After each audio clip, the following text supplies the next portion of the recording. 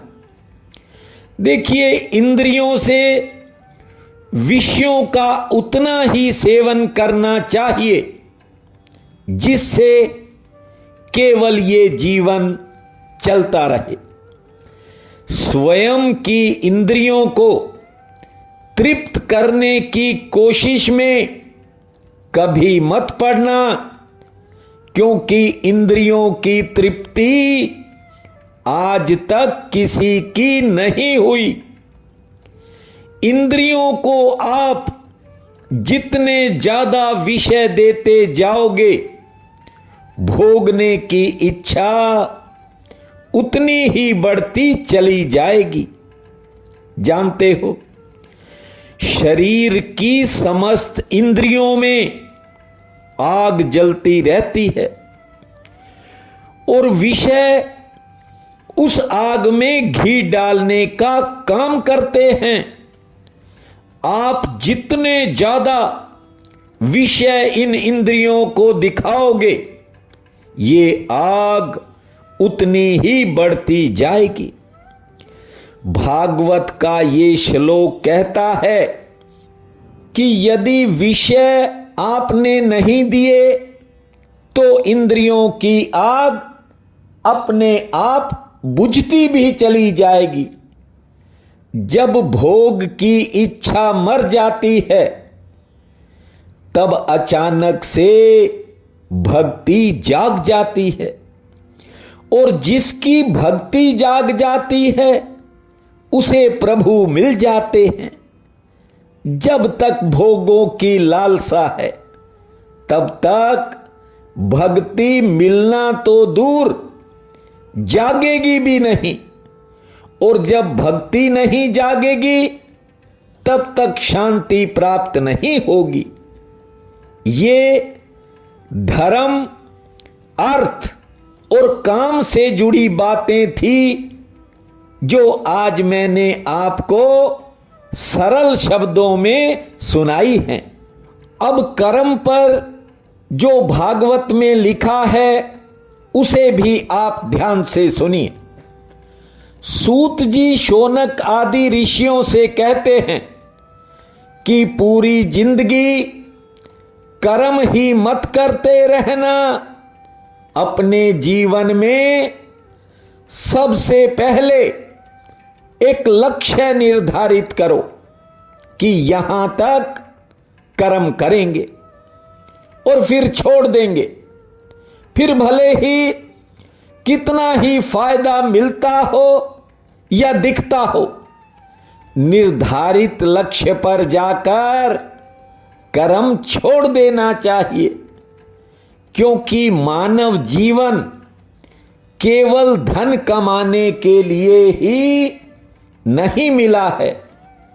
मानव जीवन तत्व के प्रति जिज्ञासावान होने के लिए आपको मिला है। ये जीवन अपने मूल तत्व को समझने के लिए मिला है, जिसे वे महात्मा निज धर्म कहते थे और श्री कृष्ण जिसे स्वधर्म कहते हैं। जब कोई अपनी पूरी जिंदगी पैसा कमाने में ही लगा देगा, तो फिर ज्ञान कमाने के लिए समय कैसे मिलेगा? यदि पूरी रात कोई कमरे को सजाता ही रहेगा, पूरी रात बिस्तर को ही सेट करता रहेगा, कभी चादर बदल दी, कभी तकिया बदल दिया, यानी बिस्तर की सेटिंग में रात बीत गई, तो नींद कब आएगी, कैसे आएगी? सोचो। इंसान सुबह काम पर जाता है, काम समाप्त होने पर घर वापिस आता है, खा पी कर सो जाता है, सुबह फिर काम पर लग जाता है। अब निज धर्म के लिए समय कब मिलेगा? सारी उम्र ही काम में कट गई तो आत्मबोध यानी खुद का बोध कब और कैसे होगा? देखिए, भागवत ने कर्म के 2 स्वरूपों के बारे में बताया है। ध्यान दीजिए, पहला तो एक सीमा तक करो और फिर छोड़ दो और बचे हुए जीवन को परहित और सत्संग में लगा दो।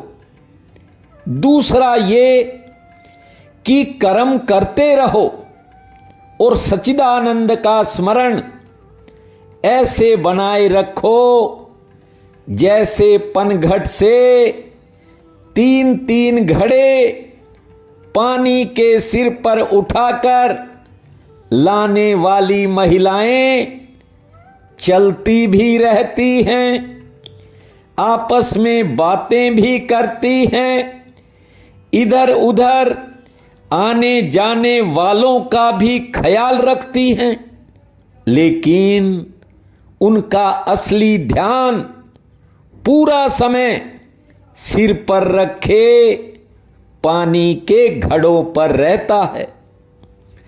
जैसे छोटा बच्चा होता है, मां घर में कपड़े भी धोती है, बर्तन भी साफ करती है, रसोई भी बनाती है, अन्य सब काम करती रहती है, लेकिन उसका पूरा ध्यान छोटे बच्चे पर होता है।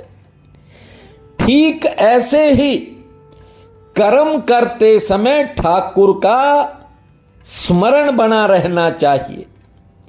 घर गृहस्थी में हम कर्म करते हैं, अनेकानेक कर्म होते हैं, जाने अनजाने कुछ पाप भी हो जाते हैं और इन्हीं पाप कर्मों के कारण बुद्धि पर कालिक पुत जाती है और इस कालिक के कारण जो भीतर का प्रकाश है वह दब जाता है, ऊपर नहीं उठ सकता। इसलिए कहा है कि या तो एक सीमा के बाद कर्म करना छोड़ दो और या फिर कर्म के समय में परमेश्वर का स्मरण बनाए रखो। गोविंद मेरो है, गोपाल मेरो है, गोविंद मेरो है, गोपाल मेरो है, भजो गोविंद मेरो है, गोपाल मेरो है, गोविंद मेरो है, गोपाल मेरो है। अरे बांके बिहारी नंदलाल मेरो है, भजो गोविंद मेरो है, गोपाल मेरो है, गोविंद मेरो है, गोपाल मेरो है। जीवन में अपने मूल तत्व की तरफ बढ़ो। वेदांती जिसे ब्रह्म कहते हैं, योगी जिसे परमात्मा कहते हैं और भक्त जिसे भगवान कहते हैं, वो ही जीवन का मूल तत्व है। भागवत कथा कहती है, उसे पाए बिना शांति मिल ही नहीं सकती।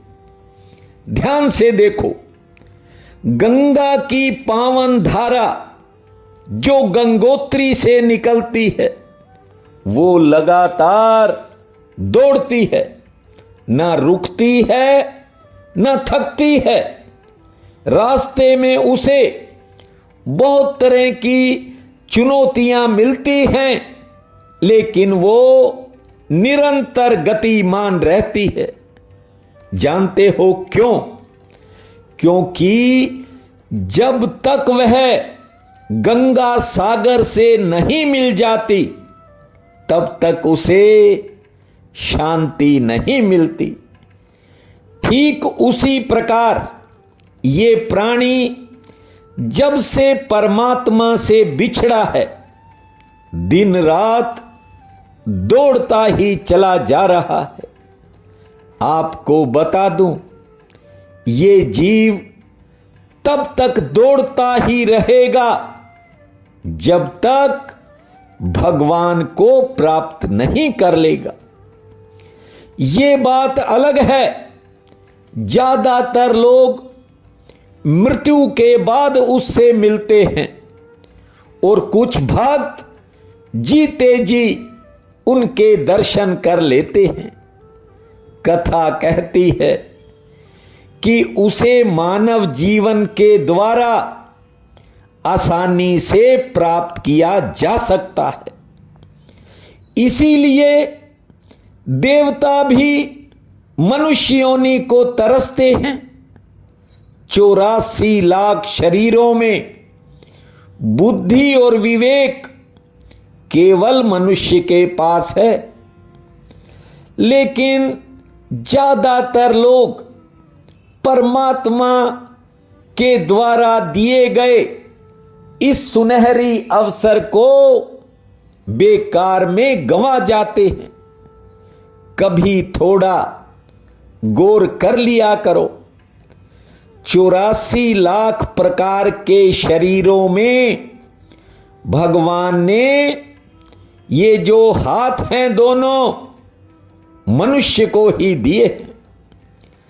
जलचर थलचर नभचर नाना, जे जड़ चेतन जीव जहाना।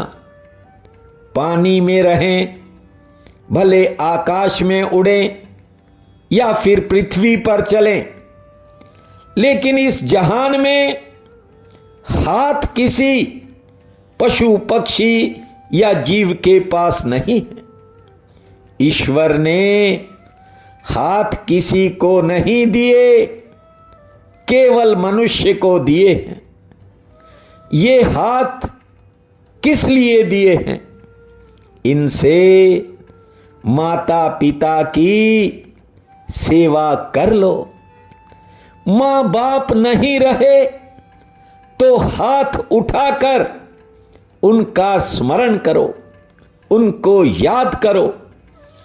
2 हाथों से 2 रोटी दान करो। सूर्य नारायण को, मां तुलसी को, पीपल देवता को, अन्य पेड़ पौधों को इन्हीं हाथों से जल प्रदान करो, उन्हें सींचो। इन 2 हाथों से ताली बजाकर अपनी ऊर्जा को बढ़ाओ और उसे किसी दूसरे के काम में लाओ। इन्हीं हाथों से माला जपो, इसीलिए ठाकुर ने हाथ दिए हैं। चंदन घिसकर ठाकुर के तिलक करो, फूल की माला बनाकर ठाकुर के गले में सजाओ। एक हाथ में लंगर की बाल्टी और दूसरे हाथ में कड़छी बांटो। यदि नहीं कोई करेगा तो भागवत कथा कहती है अगले जन्म में ये दोनों हाथ काटकर पैर बनाकर लगा दिए जाएंगे। इसलिए मेरे राम ने भी कहा, बड़े भाग्य मानुष तन पावा, सुर दुर्लभ सदस ग्रंथन गावा। राम जी कहते हैं, ये जो मनुष्य शरीर मैंने धारण किया, इसकी विशेषता यही है कि माता पिता गुरु ब्राह्मण गौ माता की सेवा करूं, समस्त वेद शास्त्रों ने मानव जीवन की महिमा गाई है। तुलसीदास जी रामायण में लिखते हैं, विप्र धेनु सुर संत हित लीन मनुज अवतार। परमात्मा ने ये जो मानव शरीर धारण किया वो गौ, ब्राह्मण, संत, महात्माओं, देवताओं के लिए हित में किया।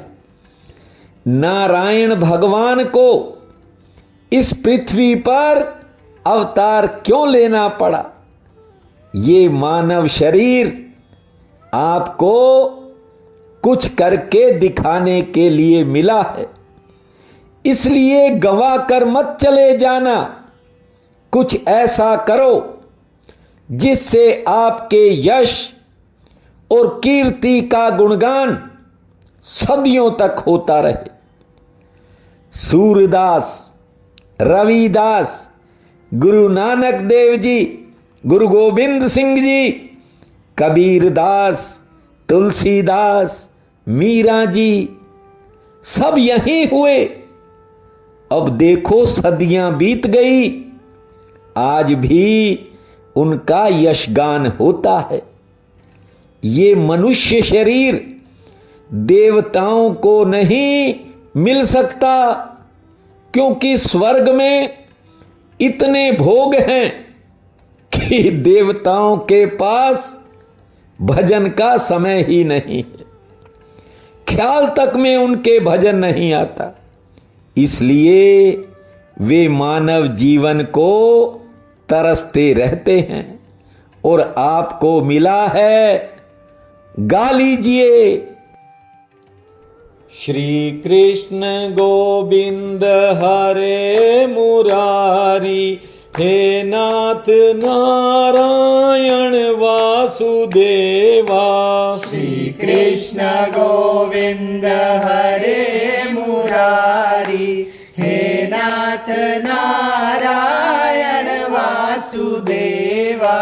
हे नाथ नारायण वासुदेवा, हे नाथ नारायण वासुदेवा। श्री कृष्ण गोविंद हरे मुरारी, हे नाथ नारायण वासुदेवा। सभी देवता भगवान से कहते हैं कि हे परमात्मा, जब हमारे पुण्य कर्म समाप्त हो जाएं और हमें जब स्वर्ग से धरती पर गिराया जाए तो हमें भारतवर्ष की धरती पर ही गिराना। भारत का परमाणु भजन से इतना ओतप्रोत है कि यदि कोई स्वयं भजन नहीं कर पाता तो किसी न किसी रूप में उसके कान में भजन पड़ ही जाता है। भजन भारत की आत्मा है। श्रीमद् भागवत में एक बहुत अच्छा श्लोक है, पहले आप सुनिए। अहो अमीशाम किमकार शोभनम, प्रसन्न ये शाम शुभ तस्यम हरि। ये जन्म लबदम निरश भारता, जरे मुकंद सेव्यो पंचो प्रशमिना। देवता कहते हैं कि इन भारतवासियों ने ऐसा कौन सा पुण्य का काम कर दिया कि इन्हें भारत की धरती पर मनुष्य का शरीर मिल गया। हम सबका सौभाग्य है कि हमें इस पावन धरती पर मनुष्य का जन्म मिला है। इसलिए कहता हूं, परमात्मा को सदैव याद रखा करो। परमात्मा की तरफ बढ़ने की पहली सीढ़ी है कथा। इसलिए जब भी समय मिल जाए भगवान की कथा सुनो। 2 दिन पहले अमेरिका से अंजलि का फोन आया था। कह रही थी, भाई जी 3 बार कथा का वीडियो सुनती हूं। मैंने उसे कहा कि कथा तो अभी आगे आएगी, ये तो सुनने की तैयारी के लिए आपको श्रीमद् भागवत कथा का महत्तम सुना रहा हूं। जब कथा शुरू करूंगा, देखना आपके घर में कीर्तन होने लगेगा, और जब कीर्तन होने लगेगा तो आपको भगवान की याद भी सताने लगेगी। कहने का अर्थ यह है कि आपको श्री हरि का स्मरण होने लगेगा। ध्यान दीजिए, जैसे चाकू हर चीज को काट देता है, ठीक वैसे ही ये भागवत कथा जड़ और चेतन के बीच में जो गांठ है, ये उसको काट देती है। एक ऐसे महानुभाव का भी फोन आया। वो कह रहा था कि कथा में मेरा मन नहीं लग रहा। मैंने कहा, तो समझ ले कि अभी पुराने पाप खत्म नहीं हुए हैं। मैंने उससे कहा कि पूरा दिन काम करके कोई व्यक्ति शाम को घर आए और उसके सामने खाने की स्वादिष्ट सुंदर थाली रख दी जाए और उसका खाने का मन ना करे, तो इसका मतलब पेट में जरूर कोई न कोई खराबी है। भारत की धरती पर मानव देह पाकर कथा में मन ना लगे तो समझ लेना दिल में कोई खराबी है। जिसके दिल में पाप होता है उसे कथा कभी भी मीठी नहीं लगती।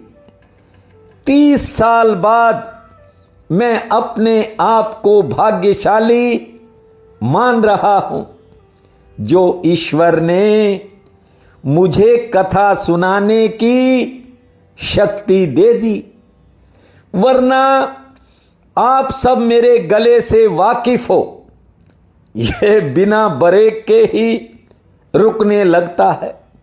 घर वाले और डॉक्टर तरह तरह की बातों से मुझे डराते हैं।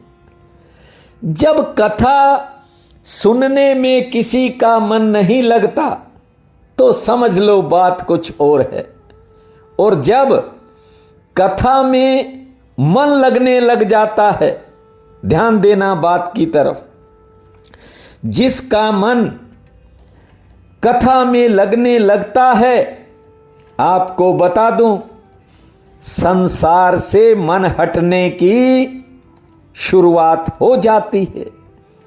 ये मैं इसलिए कह रहा हूं कि भागवत कथा अज्ञान और माया के पर्दे को हटा देती है और इंसान का मन ईश्वर की तरफ बढ़ना शुरू हो जाता है।